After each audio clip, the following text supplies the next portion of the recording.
સુરતના કાપોદ્રા વિસ્તારમાં દુકાનમાં દરોડો પાડી એસઓજી પોલીસે 14.56 લાખની પ્રતિબંધિત ઈ સિગારેટનો જથ્થો ઝડપી પાડ્યો છે. ઈ સિગારેટ વેચનાર ઉપર પોલીસના દરોડા. સુરત પોલીસ દ્વારા શહેરમાં no drugs in Surat city અભિયાન શરૂ કરવામાં આવ્યું છે, જે અંતર્ગત નશાનો વેપલો કરતા ઈસમોને ઝડપી પાડી કાર્યવાહી કરવામાં આવી રહી છે.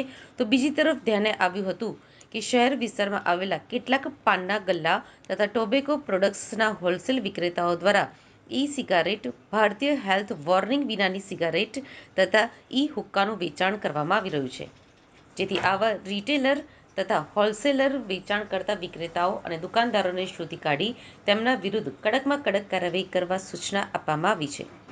સુરત શહેરમાં વિવિધ વિસ્તારોમાં આવા પ્રકારની ભારતીય હેલ્થ વોર્નિંગ વિનાની સિગરેટ, ઈ સિગારેટ તથા ઈ હુક્કાનું વેચાણ કરતા પાનના ગલ્લાઓ તથા ટોબેકો પ્રોડક્ટ્સના હોલસેલ દુકાનદારો ઉપર વોચ રાખવા માટે એસઓજીની અલગ અલગ ટીમો બનાવવામાં આવી હતી અને સુરતની એસઓજી પોલીસે કાપોદ્રામાં આવા ઈ સિગરેટ વેચનારને ત્યાં દરોડા પાડ્યા હતા.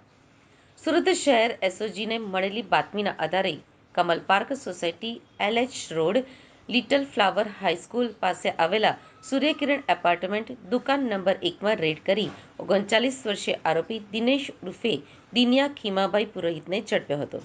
તેની દુકાનમાંથી ગેરકાયદે રીતે વેચાણ કરવામાં રાખેલ હેલ્થ વોર્નિંગ વગરની અલગ અલગ કંપનીની વિદેશી સિગારેટના મોટા પેકેટ, જેના નંગ 740ની કુલ કિંમત ₹14,56,800ની મત્તાનો મુદ્દામાલ કબજે કર્યો હતો. આરોપી વિરુદ્ધમાં the cigarette and other tobacco product act કલમ મુજબ કાપોદ્રા પોલીસમાં ગુનો નોંધી વધુ તપાસ હાથ ધરી છે.